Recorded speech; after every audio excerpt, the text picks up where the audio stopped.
Eh bien, chers frères, voici les annonces de la semaine.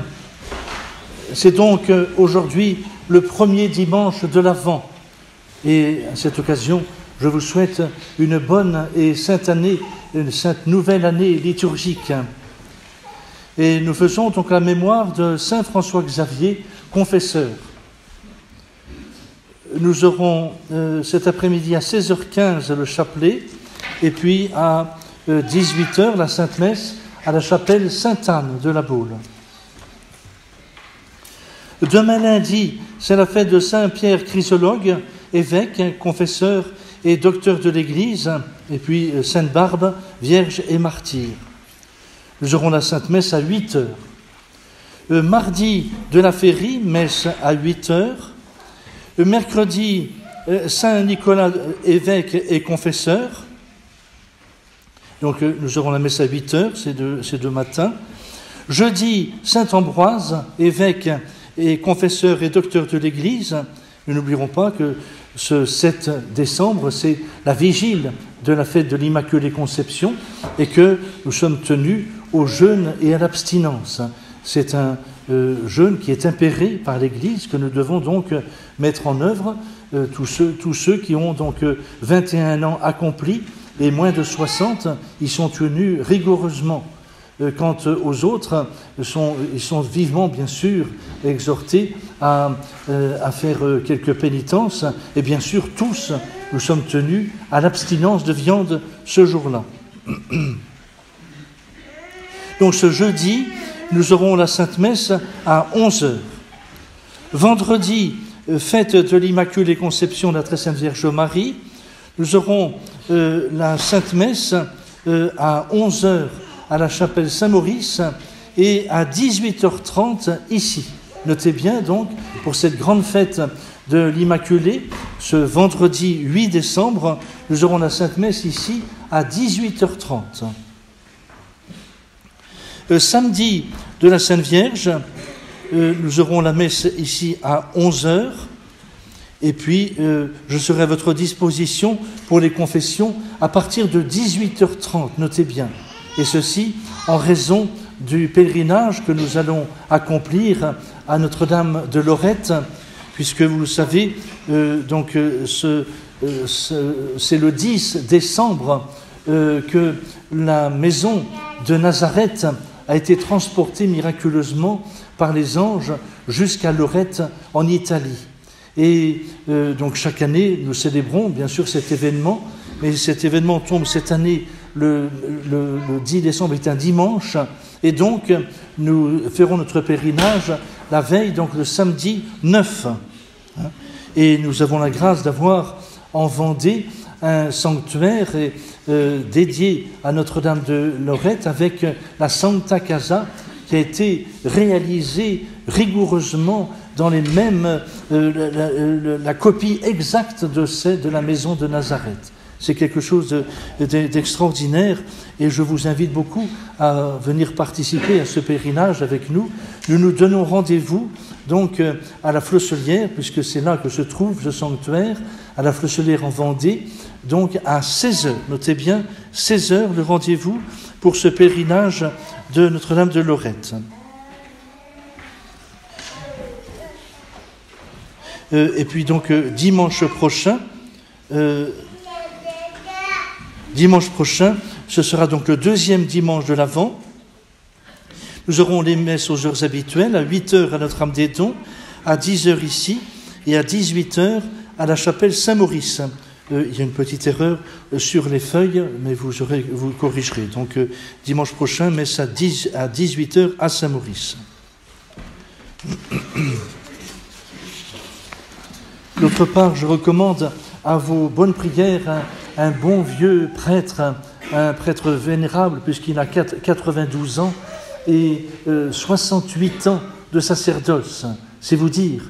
Et ce bon prêtre, qui s'appelle l'abbé Ziegel, qui est alsacien, est curé de paroisse à Thal, tout près de la frontière allemande, ceci depuis plus de 50 ans.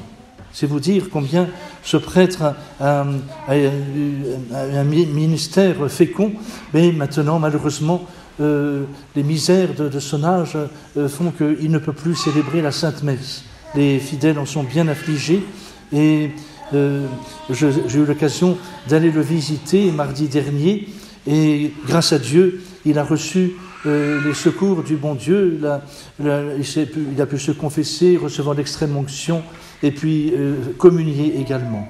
Priez bien pour lui, il semble que maintenant il arrive au bout de sa vie sur la terre, mais ne manquons pas de remercier ces vieux prêtres qui sont restés fidèles. Il est resté fidèle à son sacerdoce et à la messe catholique jusqu'à la fin de sa vie. C'est quelque chose d'admirable et je ne peux résister à vous citer une petite anecdote, quelque chose de tout à fait incroyable qui lui est arrivé.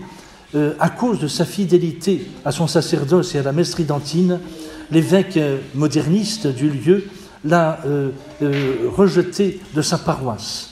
Imaginez le scandale pour un prêtre qui avait à l'époque 82 ans, il y a 10 ans à peu près, 82 ans, rejeté de sa paroisse. Et il s'avère qu'en Alsace, les prêtres sont toujours sous l'Ancien Régime et reçoivent quelques subsides de l'État. Et donc l'abbé Ziegel s'est retrouvé donc sans rien. Alors il s'est dit, je vais aller pointer à la NPE. Et imaginez la stupéfaction des services de l'État, voyant ce vieillard pointer à la NPE. Ça a fait grand scandale, la presse a pris cette affaire en main, et bien sûr, tout à l'honneur du vieil abbé, et bien sûr, le déshonneur de l'évêque moderniste.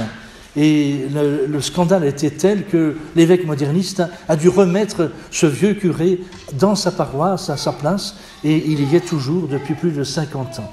C'est vous dire le caractère de ce prêtre qui est un combattant vraiment fidèle à notre Seigneur Jésus-Christ et à son sacerdoce. Au nom du Père et du Fils et du Saint-Esprit, ainsi soit-il.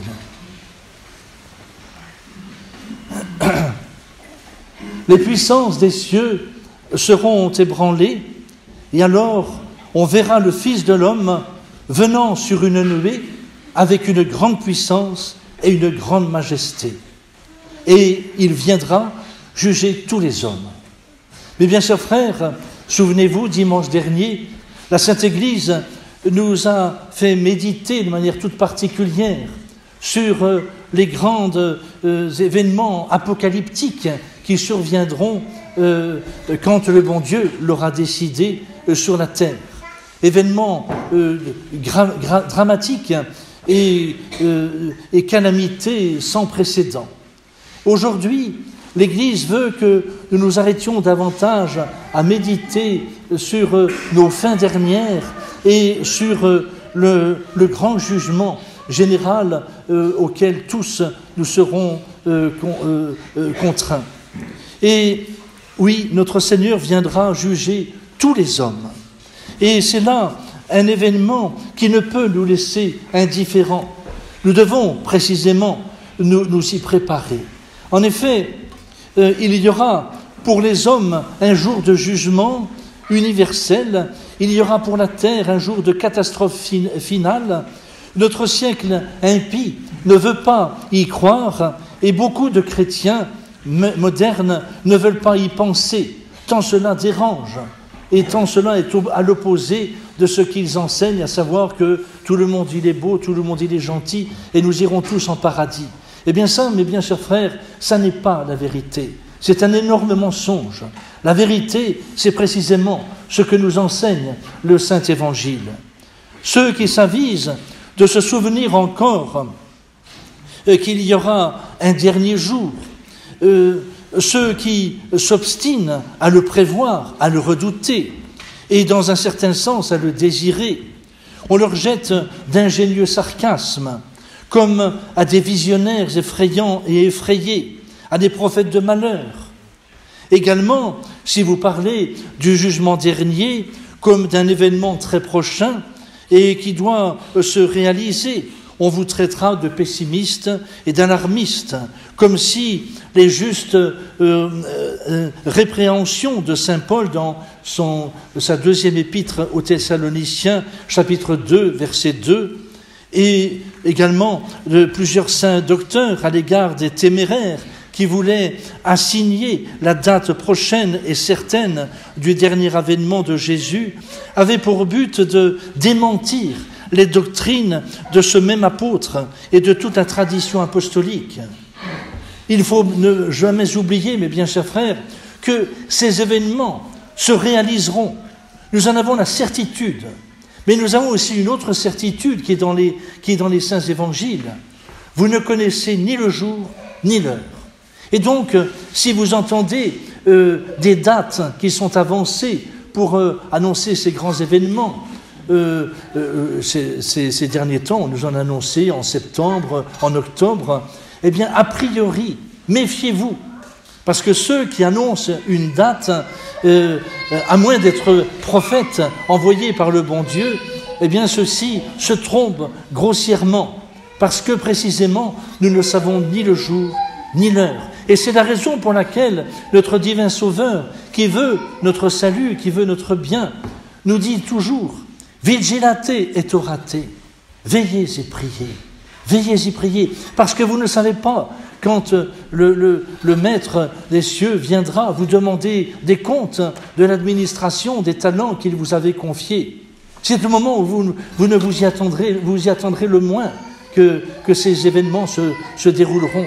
Alors soyez vigilants. Et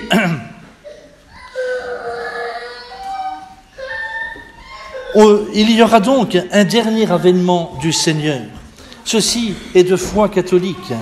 Jour redoutable et à la fois désirable. Jour qui sera celui de toute justice.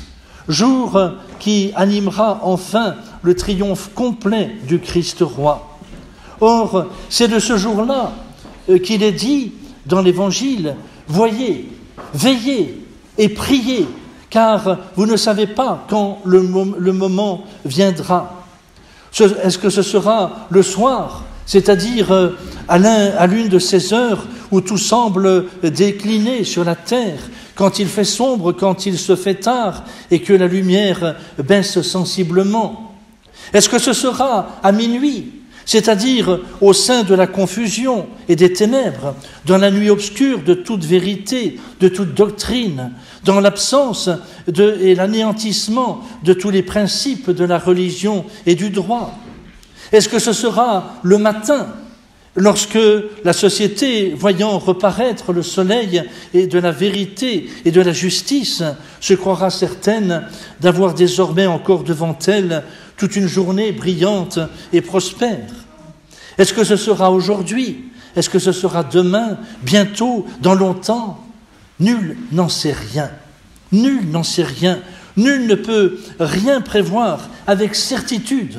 Oh, certes, nous avons des éléments que le bon Dieu nous a donnés, que notre Seigneur lui-même nous a donnés dans le Saint-Évangile. Nous l'avons médité dimanche dernier, entre autres quand il nous dit il y aura de l'abomination de la désolation dans les lieux saints, et ce sera un des signes de la fin des temps. Eh bien, il y a en effet, nous avons en effet des éléments, mais nous n'avons pas tout. Nous n'avons pas tout. Seul Dieu connaît le jour et l'heure. Et ce qui est certain seulement, c'est que cet événement se réalisera lorsque on y pensera le moins. Aujourd'hui, il est manifeste qu'on y croit, qu'on y pense et qu'on y compte de moins en moins. Les gens du monde se moquent de ces paroles de l'Évangile. Ils les méprisent. Ce qui est manifeste encore, c'est que la mesure de l'iniquité est à son comble. En effet, le mal est plus grand, plus profond dans les idées que dans les faits. Les adversaires du bien ont pour complices, hélas, aujourd'hui, plusieurs de ceux qui devraient être les défenseurs du bien et de la vérité. Et l'on peut affirmer qu'aucune époque n'a vu à une si grande échelle la transgression des commandements de Dieu, le mépris de la justice naturelle, de la loi naturelle et de la justice divine. C'est un constat. Il suffit de lire l'histoire de l'humanité, les livres d'histoire, les livres de l'histoire de l'Église, nous ne verrons pas de situation aussi dramatique que celle dans laquelle nous vivons. Alors quelles sont les pensées, mes bien chers frères, du Seigneur sur l'Église, sur la société, sur la France, notre patrie, sur le monde? Devons-nous désormais par une pente inclinée jusqu'au fond de l'abîme? Heureusement, nous avons la foi. Heureusement, nous avons l'espérance chrétienne et les prédictions des saints qui nous permettent d'espérer encore pour l'Église militante des jours de triomphe au moins temporaires. Oui, nous en avons la certitude que la Sainte Église triomphera de tous ses ennemis, de tous ceux qui veulent la salir, la souiller. Nous savons que notre Seigneur Jésus-Christ vaincra tous ses ennemis. Nous en avons la certitude, c'est lui le Maître. Et donc son règne se réalisera sur la terre comme au ciel. Nous le savons. Et c'est là une grande consolation que de se le rappeler. Et c'est pourquoi je vous dis, mes bien chers frères, ce que je me dis à moi-même, vigilate, veillez et priez, afin que quoi qu'il advienne, à l'heure des ténèbres ou à l'heure de la lumière, à l'heure de la chute ou à l'heure du relèvement, vous ne soyez pas trouvés endormis. Méfiez-vous, mes bien chers frères, de cet endormissement dans lequel s'installent certains. On ne veut plus penser à toutes ces choses apocalyptiques, tout ce que Notre-Dame a pu annoncer, par exemple, à la Salette. Ce sont des prophéties de malheur, on va vous dire. Donc, n'en tenons pas compte. Comment n'en tenons pas compte? Quand on pense que Notre-Dame a dit à la Salette, Rome perdra la foi, deviendra le siège de l'Antéchrist. Et on ne va pas tenir compte de ces avertissements faits par la très Sainte Vierge elle-même. Voilà des éléments qui nous sont donnés tout au cours des siècles dont nous devons tenir compte. Mais nous ne savons ni le jour ni l'heure. Voyez, le grand Père Abbé de Solesmes au XIXe siècle, Don Guéranger, voyez comment il illustre ce premier dimanche de l'Avent. Venez au Rédempteur, le monde entier vous attend. Venez vous révéler à lui en le sauvant. L'Église, votre épouse, commence en ce moment une nouvelle année. Son premier cri est un cri de détresse vers vous. Sa première parole est celle-ci. Venez, levez-vous, divin soleil. Soyez notre guide, guidez nos pas et sauvez-nous de la mort. Voilà, mes bien chers frères, ce que nous devons dire aujourd'hui dans l'attente de ce grand jugement général, de tous ces événements qui sont annoncés par les Saintes Écritures et dans l'Ancien et dans le Nouveau Testament. Oui, pensez à la venue du Messie. Précisément, ce Messie que nous allons célébrer le jour de Noël, tout cela doit nous remplir le cœur d'une grande allégresse intérieure. En effet, nous savons que tout va se réaliser comme Dieu nous a promis que les choses se réaliseraient. Nous en avons la certitude. Et c'est la raison pour laquelle, chaque année, l'Église veut nous faire préparer et louer la nativité de notre Seigneur Jésus-Christ. Nous devons nous réjouir de cette venue de l'enfant Dieu. Et vous noterez que c'est là une chose tout à fait remarquable dans notre société décadente. On ne veut pas en parler. Oh certes, ils nous parlent de Noël, ça leur serait difficile de ne pas parler de Noël, mais ils l'ont complètement détourné, cette fête, de la réalité. Beaucoup de nos contemporains, et particulièrement bien sûr dans la jeunesse, ne savent plus ce qu'est Noël. Pour eux, Noël, ce sont des festivités de fin d'année, on reçoit des cadeaux, mais la notion essentielle, la venue du Messie qui vient nous sauver, ce petit enfant qui va naître dans la plus extrême pauvreté, dans la grotte de Bethléem, tout cela est inconnu pour eux. Tout est fait pour cacher le grand mystère de la Nativité. Regardez les décorations dans nos villes. Il y a des décorations extraordinaires, mais rien qui soit en rapport avec la Nativité de notre Seigneur Jésus-Christ, avec la très sainte Vierge Marie, avec Saint Joseph. Il n'en est pas question, parce que cela dérange. Eh bien nous, mes bien chers frères, nous devons précisément nous impliquer à faire aujourd'hui plus que jamais une belle crèche dans nos familles, dans nos familles respectives, et bien sûr dans notre cœur. Faites une belle crèche dans votre cœur, et le temps de l'Avent est là précisément pour vous aider à faire une belle crèche, et donc à enlever de votre cœur tout ce qui pourrait faire obstacle à la venue du divin Messie, tout ce qui pourrait faire obstacle au déploiement de la grâce de Dieu dans vos âmes. Voilà comment vous devez préparer Noël. Et mes bien chers frères, nous dit saint Paul dans son épître aux Romains, nous savons qu'il est temps de nous réveiller de notre sommeil, de notre torpeur. En effet, notre salut est plus proche que lorsque nous avons commencé à croire. La nuit est sur sa fin et le jour approche.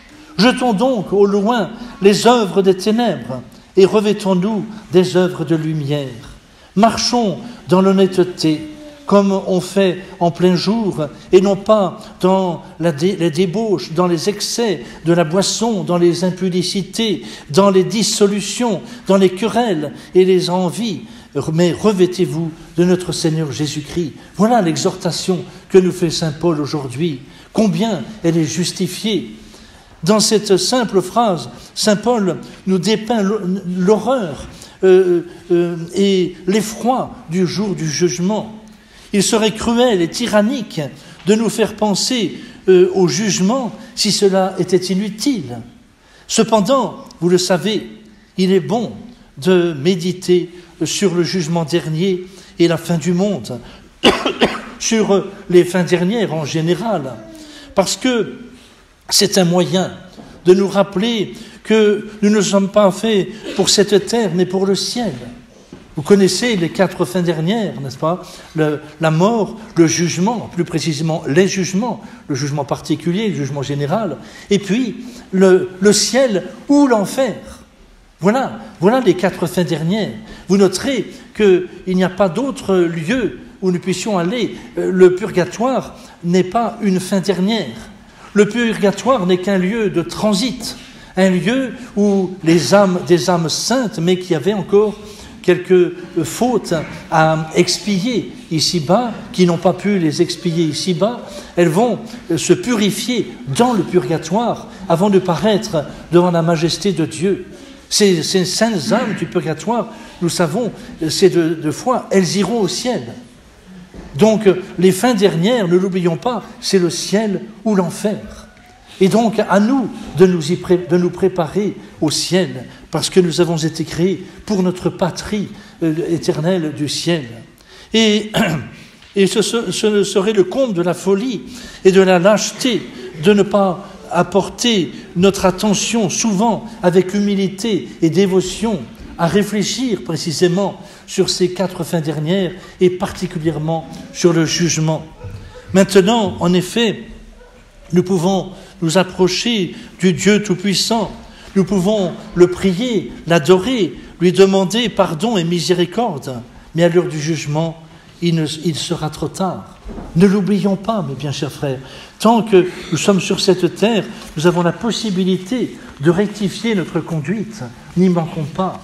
Et bien sûr, plus que jamais, tournons-nous vers cette mère immaculée que nous allons célébrer le 8 décembre.